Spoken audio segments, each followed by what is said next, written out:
this one is about breaking ceilings, not hearts. Let's go. Over to you, Amit. Happy 5th anniversary TuneCore, and thanks to everybody who's here. I mean, this is essentially the point of the day where everybody gets either sleepy or hungry, so thanks for sticking around. Yeah, so, breaking the streaming ceiling, I'm guessing this is one of the banners for all the upcoming artists out there. So first, I know, like, Ucha asked how many artists are here, but I want to know how many artists here that are between, like, their first and 10th release. Okay, so that's a bunch of you. And how many, like, more than 10 releases? You need to get at least 1,000 monthly streams, so 1,000 streams per track over a 12-month period, right? To be able to monetize that. So to get paid, you need to have at least 1,000 streams over a 12-month period for each track. So that's like probably the first level, right? An artist who has a track who's getting, like, say, between 999 streams, it's probably you're not even making money. Then you get 2,000 to 9,999 streams, and you're kind of like an emerging artist. Then you get from 10,000 to 99,999, and you have technically broken through. And then when you're established, you're getting like 1 million streams per track. So that's like the internal sort of classification. But I wanted to ask all of you guys, how do you define this? Like, I mean, this is a very intriguing title for a panel. The streaming ceiling, I mean, it's a very sort of, it's not exactly clear what it means, because on one end you have like artists who are not even like making enough money to get, not even having enough streams to get paid. And on the other hand, you have like artists who can make a living and survive just off of streaming. So yeah, so I guess we can go down and Paddy, if you want to take this person, you are the best person to answer that.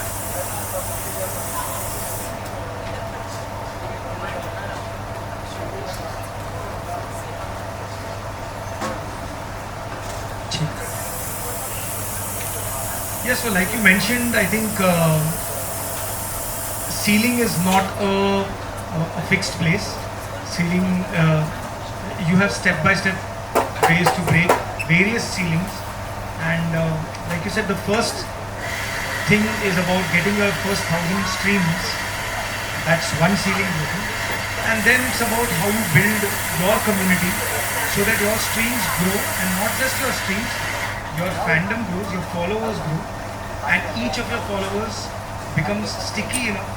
So then you start looking at a ceiling of, let's say, how many super listeners do I have? And you build a ceiling for yourself saying, I want a 5% super listener stream, and you get all this data on Spotify for artists. So if you're at 3%, you might want to aim to be at 5% super listeners. And then you define a super listener. So a super listener on Spotify is someone who's not just listening to your music. It's someone who's searching for your track, who's searching for you by your name, who's following you, who's sharing your music, who is listening to your music more than one time in a month at least. And so the stickiness is there, and these people are always on the lookout for you putting out something new. So that's a super listener on Spotify. You can call them a super fan on the streaming app. So when you get to your Spotify for Artists on the desktop app, when you go into your audience, you can actually see your super listeners, moderate listeners, and light listeners. So these are actually 3 ceilings already built for you, for your own understanding of what your milestones. Let's call it milestones for now. About how you can set the next milestone to get your next super listener. How you can set a milestone for your number of followers to increase in a year, let's say, by the kind of music that you do, by the kind of activities that you do to build your communities. So yeah, and the 1,000 streams thing, we can talk about that part separately. I think anyone who's an artist intending to put out music and wants to make a career in music, with your first song, you have to get your 1,000 streams, and I can guarantee that it's actually very easy to get those 1,000 streams if you're really intending to put out music and get streams for it. And there are steps to do it, and the steps can start with something like basic, using the tech in the best possible way. Yeah, we'll dive into that in a bit. Yeah. all that tech. And yeah, but also remember it's 1,000 streams over a 12-month period, like a rolling 12-month period. So it's not as intimidating as it sounds. Exactly. Yeah, Kaushik.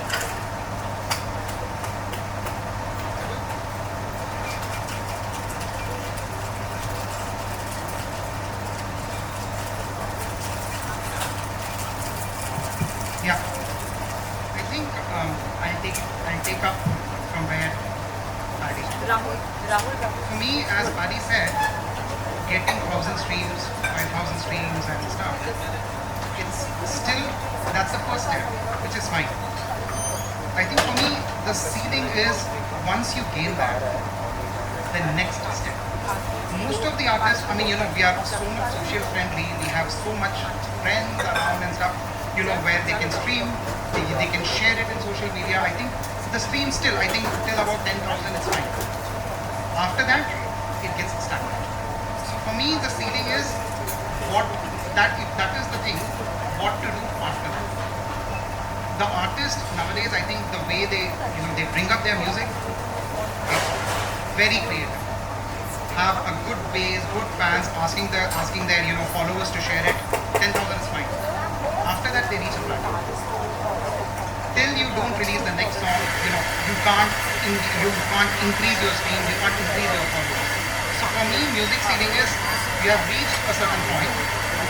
From TuneCore perspective, yes, you have reached a plan of 1,000, whatever, right? After that, how can you increase that 1,000, 5,000 to 10,000 or 50,000? Or in the language, if I can say, how can you increase your super fans?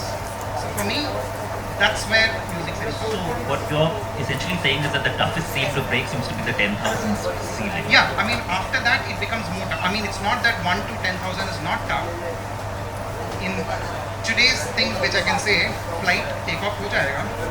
After that, you can't be on the same level or you can't come down. You need to go to the next level of height. So for me, that's the ceiling is what I say. Yeah, and fortunately with us, we have somebody who's actually crossed that 10,000 ceiling. So Anoushka, you are in the category that we would call an artist who's broken through. So yeah, so when in your head, when you hear streaming ceiling, what do you envision? I think for an artist, perhaps a streaming ceiling would be an indicator of what your current capacity is in terms of whether you're still a DIY artist versus whether you have a team behind you.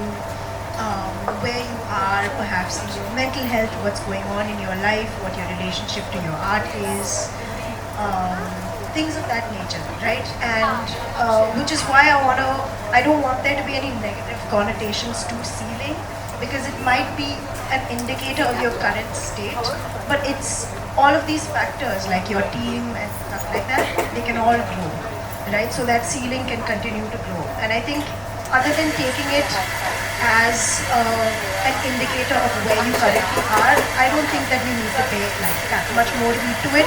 Of course, we will get more into that. But I think there is a line between having a healthy relationship with your statistics, knowing where you are, where your streams are coming from, where in the country you're most popular, things like that, versus becoming obsessed with the numbers, right? So I think we can perhaps talk more about the fine line here. Yeah. So you say that like for you it's important to know these, but you're looking at ceilings not just from the perspective of just how the music is performing, but also everything that's around it, and have a certain perspective in mind that if I'm doing this independently, literally I do everything by myself, whereas now I've reached a stage when I can afford to have a team around me, then perhaps my ceilings and my expectations should be different. Yep. Obviously, I mean, like, but I guess for everybody, because we have so many artists that have between only 1 and 10 releases, and I'm presuming a lot of them being DIY artists, so then I think have that perspective in mind, so don't be too hard on yourself when you think about all of these things. What are the, on the flip side, like, artists always talk about how streaming is, made everything about numbers, right? And how that's one of the negative aspects of it, how, everybody's become so obsessed with numbers because in the streaming age, but the fact is that it's always the music industry, the music business by nature, a fact that it is a business. It's always been about numbers. Except in the past, you didn't really know what the numbers were. You had to go by what labels said. And now you can actually see these numbers for yourself, especially thanks to platforms like Spotify and YouTube. I mean, you don't really see them on some of the other platforms. But, it's kind of weird that sometimes artists say all this stuff, but they don't even do the bare minimum. Like, Luminate put out a year-end report. They put out a year-end report every year, but in 2023, they had a very interesting statistic that they shared that said that over 45 million of the tracks that were uploaded weren't even played like 0 times. So the artist himself weren't even playing your own track. Like, at least play your own song to get one play. Like, what's stopping you from doing that? So I wanted to ask, Paddy and Kaushik, I wanted to ask you guys, what are some of the things that artists always kind of tend to do wrong, and the common missteps that you see, and I don't mean just beyond the bare minimum, because I think now everybody knows, and because you've said it so many times in different conferences and panels and workshops, that beyond just you have to submit your music in time, like at least 2-3 weeks in advance of DSPs. Going beyond just that like very bare minimum, like what are some of the things you feel that you've always seen artists do wrong? So I think you have to look at it from two perspectives. So the first perspective is when you put out your music, what are the bare minimum things that you do? And a lot of artists that I meet, and see, first of all, from where I come from, you have to respect every creator who puts out something as a creative piece, which is a music song. Now those creators are generally some of the most extroverts to some of the most introvert people in the world, but they want to put out their expression is through music. The one thing that I see that if you're putting out music, you have to first decide whether you want people to hear it or you're doing it for yourself. And if you're doing it for yourself, then you don't worry about numbers, don't do anything, just put it out and see if anything happens, and maybe something happens and then you want to think. That's a very different perspective. But if you're putting out a song, whether you're a most introvert person or a most extrovert person, and you want people to listen to your song, what are you doing about reaching out to the first set of people that you know should go and listen to the song, which starts from your phone contacts. So the 1,000 people in your phone contact right now today can be those first 1,000 streams. Going and telling people around you that you have put out some piece of music, telling them to go and listen to the music, using your friends to tell them to not just stream but also to share. Sit on their heads to get that done, because if you do it to 1,000, even if 200 or 300 are able to send it to the next level, it's already from 1,000 it's become 10,000 or maybe 20,000. But people don't realize that this is something that needs to be done. And I keep telling artists this, that in the building, if you're in Bombay, you will stay in a flat. Otherwise, in Delhi and all, you might have a own home. But if you're staying in a society, your building needs to know you're an artist. If you want your streams to be heard, your society needs to know that you're an artist. That pan ka tapri outside your building, that guy needs to know that you're an artist, and he needs to tell people coming there that ye dekh artist ja rahe hain. So it starts from there. If you really want to build your community. The second part is that traditionally as Indian artists, our goal when we make music is we want to please the whole world. Mummy, Papa se leke chote bacche log tak, everybody should listen to my music, because that's how film music has brought us up. 1.4 billion people is where the music has to go to. That's where the first step goes wrong, because that's your expectations itself is very wrong, because you're not singing for a film. When you're doing your own music, it's about forming your own community, not to please the whole world, but to find out who are the people who are getting pleased by this and building that community going forward. If you don't like my song, sorry, you're not my audience. If you can build that, that's your community building, and that's how you start. These are some things. Of course, Kaushik can talk to you about things that you can do on the platform. Simple things that really, really work. On Spotify, I don't know how many people have attended masterclasses about what the magic of the algorithm is, something that you can really use by just putting the song 30 days in advance. Simple as that. So yeah, I mean, I can go on. But 30 days, not like 2 weeks. 2 weeks is fine. 30 days is great. So the more time you give the algorithm to understand what kind of music it is and how many people. So what does the algorithm do?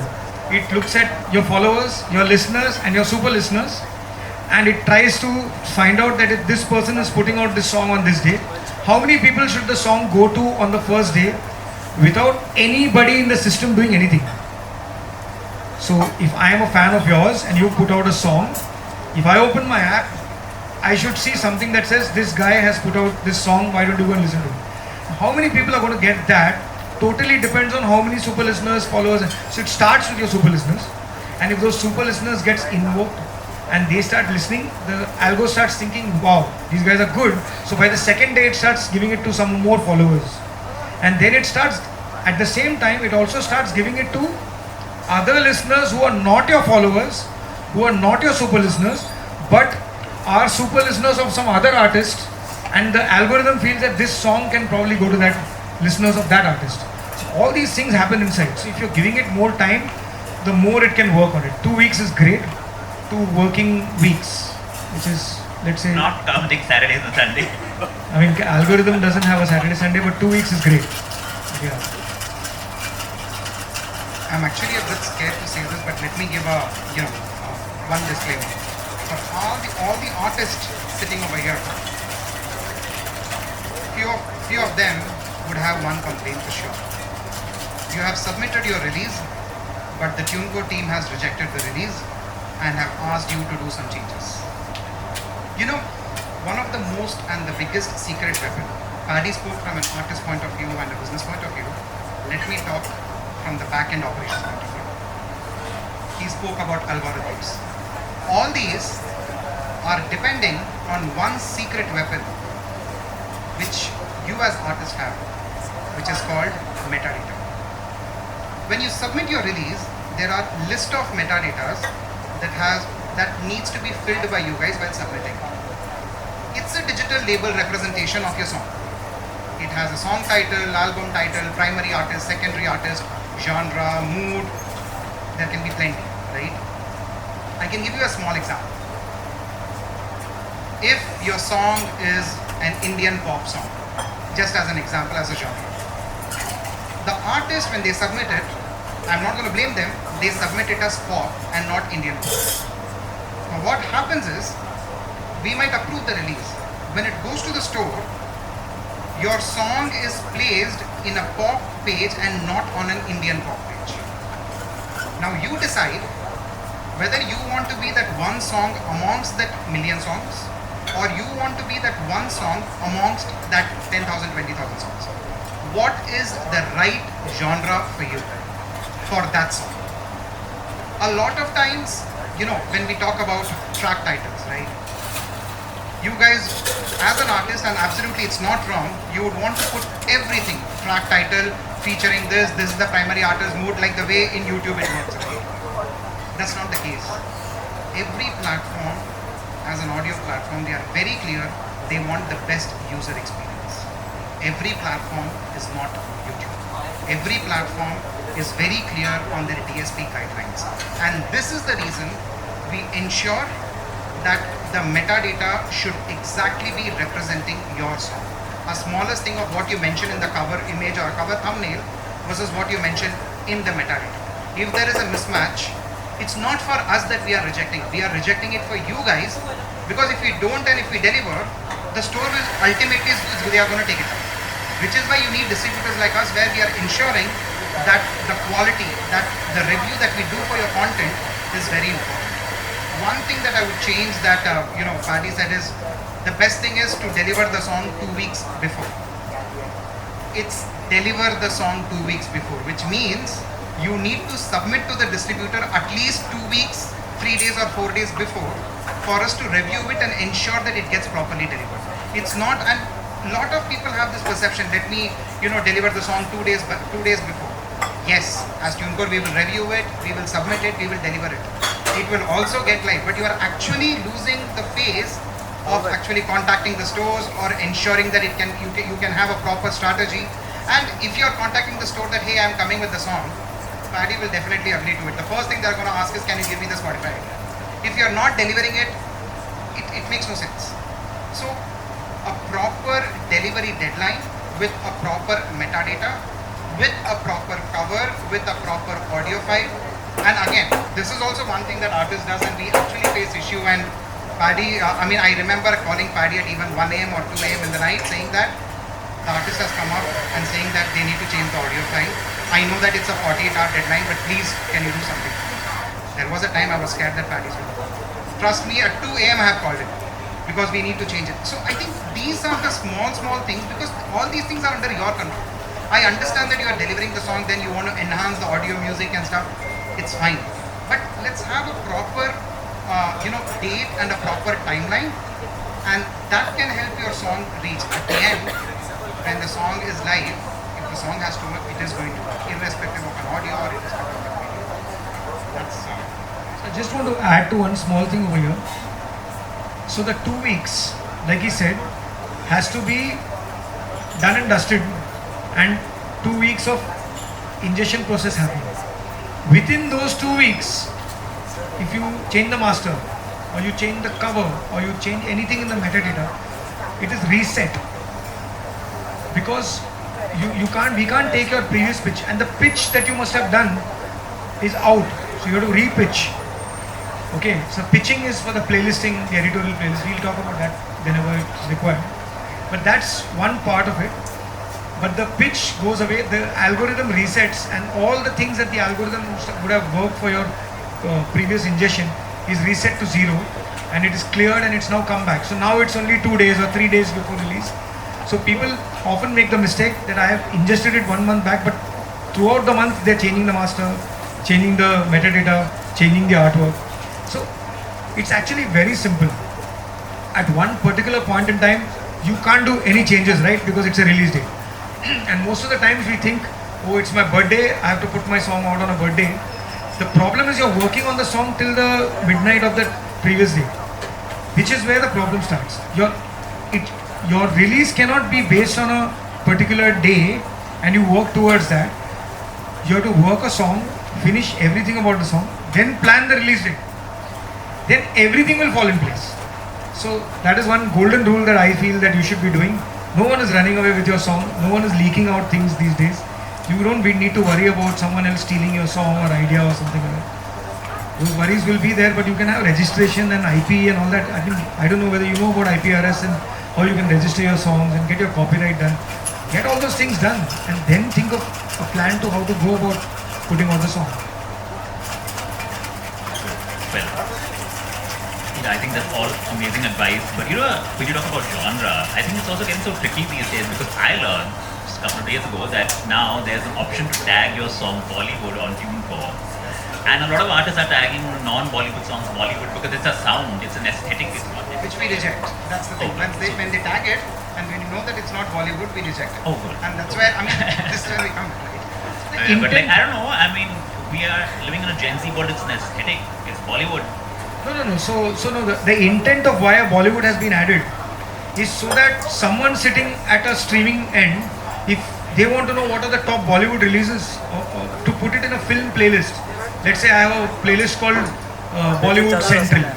Okay, I want to put some songs in Bollywood Central. The editor is opening up, and he's seeing a lot of non-film songs coming over there. The rule of the playlist and the whole ideology behind the playlist is lost when you're using a non-film song in a Bollywood playlist. I counter this. Apparently, Sapphire by Ed Sheeran is now an iPop icon. Yes, So it we is. have officially given him an Aadhaar card, and he is an Indian pop icon.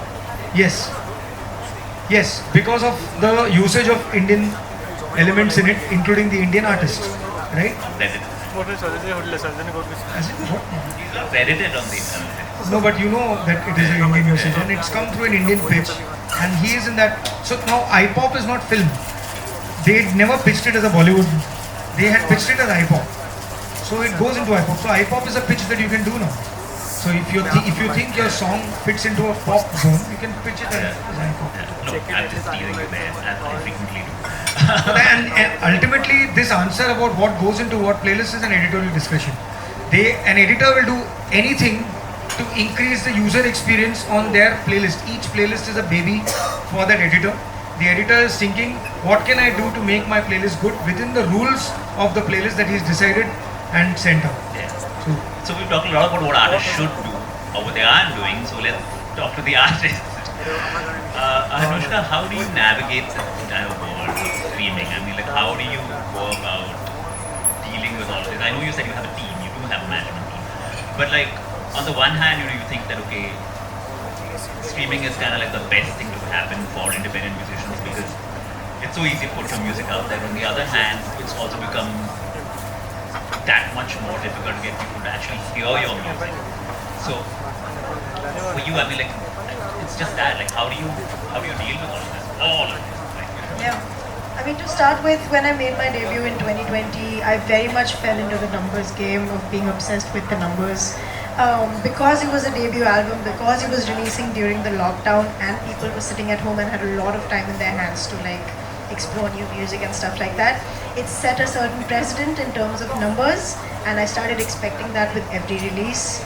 And that just does not happen. You cannot put all your eggs in one basket when it comes to a release and expect it to like do as well as perhaps the last one. So that was a learning experience right at the start of my career, and that's exactly when I realized that looking at, like I was speaking about before, need to have that healthy relationship with your statistics, know what's going on, but also not be obsessed with numbers. And over time, so I started putting out my original music on my socials just for people to hear it, and that's how it began. And that sort of helped the streaming also when it did release. And over time, what I've observed is that what is of utmost importance when it comes to longevity, sustainability, is being able to sustain your practices, everything, being able to increase your streaming numbers, what have you, is one very important factor, which is sort of twofold: community, which is both in terms of the artist community you're building as well as the listener community that you're building. What has kept me afloat despite my inconsistencies over the years has been the community that has stayed and the community that I've told the story to in my way over the years. People who have stuck with me since 2020 have come from various different backgrounds in terms of they've come from like a tiny little gig I did some time ago that I don't even remember, to a sync deal at a show where they came to my, so I primarily make English music, and I released a couple of some Hindi songs with as part of a sync deal with Netflix, and I wouldn't expect crowds that are coming into my profile through commercial pop music that I'm making to stick around, but that sort of increased the listener base that was coming into my profile, and I found a tight listener base even from that. So I think socials has been another thing that I have been able to Tell use. us more about that. So the sync deal, you got this from somebody in the audience came up to you.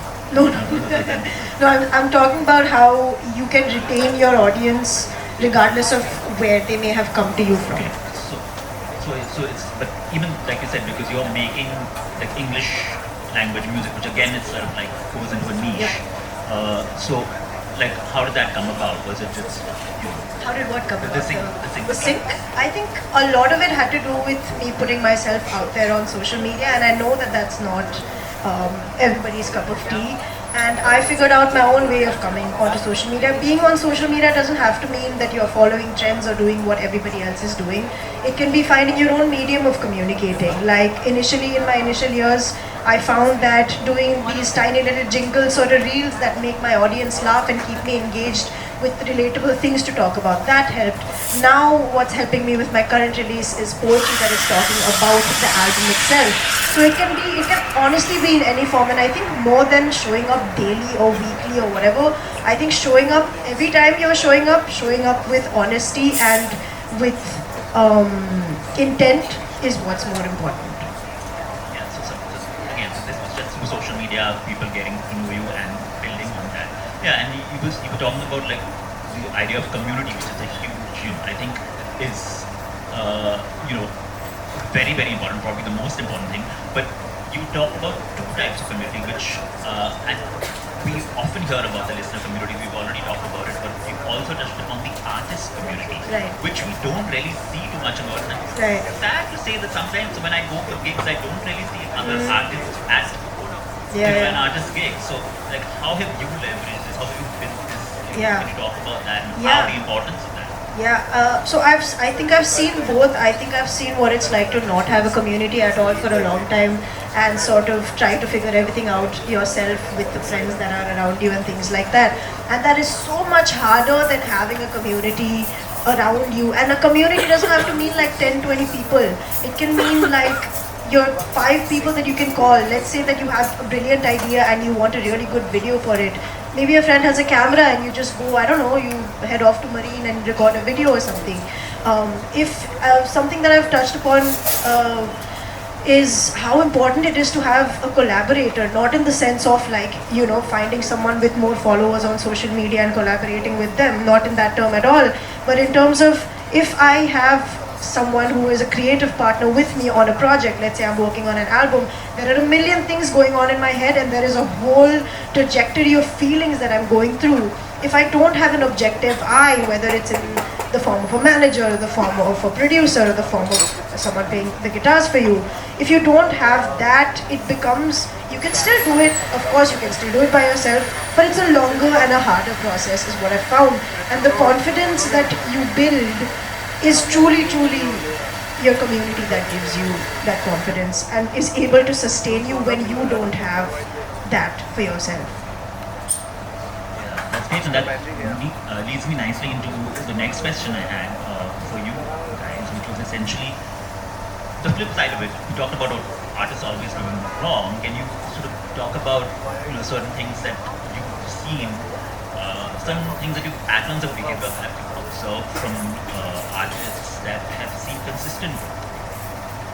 So one very important factor over here that I see is the most successful artists on Spotify. Now when I say successful, various ceilings for various genres and various levels at which artists are. So we're not just talking about the Arijit Singhs and the Shreya Ghoshals of the world who are successful because of various other reasons. We're talking about independent artists putting out music. Even in that there are layers. Every successful artist within those layers is someone who looks at a streaming platform as an end result of whatever they've done in their life, in building communities and showing their music across, and people are going and streaming that music over there. Every unsuccessful artist that I have met are people who first come to a streaming platform and say, support karo, make me big. No streaming platform in the world can make one artist big in whatever way possible. We cannot. It is not forward looking from that angle.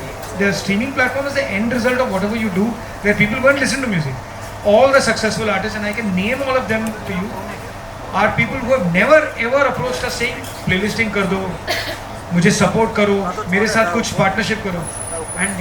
And ironically, these are the artists who get playlisted the most because they're doing extremely well within their community.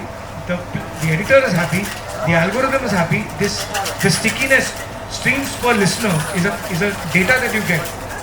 Your streams per listener actually decides your growth on how you are as an artist. That's the stickiness that you're getting. And I just made a statement, right, that getting 1,000 people to listen to your song is extremely easy. But building a 50-member community is the toughest thing that an artist can find. And that is where your aim should be. And all your effort should go into building that community, which will make that 50 into 50 million. And niche is a word in India, it's the most corrupt word in India. Because niche is 10 million. Try and get that 10 million for your English. If you're a classical musician today, Hindustani classical, there are 10 million listeners on Spotify. So please don't look at niche as 100 or 1,000 or, no, it is not. It's in 10 millions.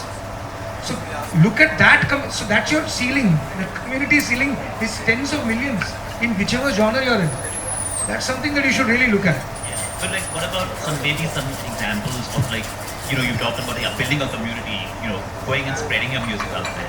But even if you don't want to perhaps name names, but like, have you seen like examples of artists who've done the right thing, who've done things that have really had, made an impact? Like, what kind of things do you feel that are always resulting in like having an impact, or like you're seeing consistent streaming growth? Because you also have on the flip side, you've had artists who have trended on short format videos and have had big hits and got record deals, but then you haven't seen like after that they sort of fade out. So I think that, so what I'm trying to ask, like, what are the things that you see with artists that are consistent, and like, what are the things they do, like 3 to 5 things they always do? So one very important thing is they cater to the right audience, 13 to 25. Your 13 to 25 audience, if you really want to become big on Spotify, I'll just give you a basic example. But even 85% making classical music and No, wait. 85% of the audience on Spotify is under the age of 27, let's say. Where are these people? They are in schools and colleges. And most schools, colleges are opening their work and start. This is also the phase, if I look back at where I was and where I decided that I should wear a Judas Priest t-shirt. It was all that era of my life where I decided these are the people who influenced me. Those people spoke for me, and if I wear a Judas Priest British Steel t-shirt and come into an audience, I already want everyone over here to know that ye rock sunta hai. So someone is doing it for me. Now that kind of a community is what I'm talking about. This is not niche, it's that age group. And in that age group, they're in schools and colleges. So tours of schools and colleges is something that some artists have cracked really well. And I can name the artists. I'll tell you some artists who have never ever come and asked for playlists. She's one. Okay? She's never done that. She's put her music out. She's built her community. We are seeing stickiness in her songs. We playlist her. We pick her up. We try to put her on a cover. We are going to her. So it's a pull and not a push, right? So that's one very important thing. The pull is very important. Peter Cat recording, okay? F16s. You have to look at the way they perform. They've never come to us ever saying, hey, do something for us. They're saying, we are doing all this. What do you want to do about us? And look at F16s and Peter Cat. Their listenership in US is more than in India. They do English music. Their listenership in US is bigger than in India. What have they done? They have got a US manager who gives them a US tour. So half the time, F16 is a Chennai band. Half the time they are in US, touring over there and doing clubs and shows over there and playing for exposure. The taboo around it, I strongly disagree. Okay, so I have a related question to that. I mean, because you also have certain tools, right, that platforms like Spotify offer. So at what stage should an artist maybe, go in for things like Spotify ads? So now Spotify ads is available for every artist. You can do that 5,000, 10,000, 20,000, 50,000 ads on Spotify through something called as an ad studio. So you should start experimenting. Okay? At any stage, I mean, you say that. Yeah, you should experiment at any stage, because I'll tell you why you should experiment on Spotify. Or for that matter, any platform that has got a lot of free users. Spotify has a lot of free users. Everybody knows how many free users are there on Spotify. Free users get ads. And they get a BMW ad, they get a Kingfisher ad, or whatever ads they get. If they get an ad on music, it's just enhancing the listening experience. It's a much better ad than a BMW ad. So you putting out your music and you're reaching out to us, and you can target your ads on Spotify saying this cities, this age group, these are the artists that they should be listening to. Iska mere ko 10,000 ka, let me just put my song out or something like that. And those really work, because free listeners are now converting to becoming streams. Yes, you can. So we're almost out of time apparently. So Kaushik, I do want you to address this, and I want a closing statement from Anoushka, but I'm going to make it very simple. The artists are very smart. One thing for the artists that's success is they treat all the platforms these days. They treat all the platforms equally. I'm going to be honest about it. There was a time when there was something called platform exclusive. I'm not going to name the platform for obvious reasons. It doesn't work. And second most important thing on what Paddy said, I'm just going to continue. When the artist is working on ads, when they want to promote it, they are very smart. They are actually seeing with analytics of any platform for that matter, where their strong is actually streaming. So to put ads to break the ceiling and go up, I think they are being very smart. If your song is performing well in US, might as well put there more to go to other height rather than spending money for one particular country where your stream is actually not taking off. So they are actually being very smart, very categorical, number-minded, but I think that's working in their favor, and that's about it. Very So if you have streams in the US, don't focus on the UK, at least for now. Like, being smart. yeah. So finally, Anoushka, I want to ask you, all of this can seem pretty overwhelming. And so just to leave all the artists here on an encouraging note, I want, like, if there's one line you could tell them, what would you tell yourself when all of this gets a bit too much? Yet it's sort of, you're conscious of the fact that this is the world you live in. This is important. Streaming is the way that people are listening, the primary way that people listen to music. Live is great, but unfortunately there's not that big a live music industry in India as of yet. I mean, we have huge festivals, but not enough gig venues, which is the irony of it. So yeah, one line that... One line, no? There's no hurry. And I mean it in the sense of play the long game. Like, I think as soon as you start expecting something to blow up or some big collaboration to land you somewhere, as soon as you start expecting more than doing, that's where, so yeah, my line is play the long game. That's a great line and very well said, and thanks so much to all of you, Anoushka, Kaushik, Paddy. I think this is pretty amazing, and yeah, I mean, I guess no time for questions, but you can catch them and ask them any additional things that you want. So thanks so much, TuneCore, and thanks for your patience.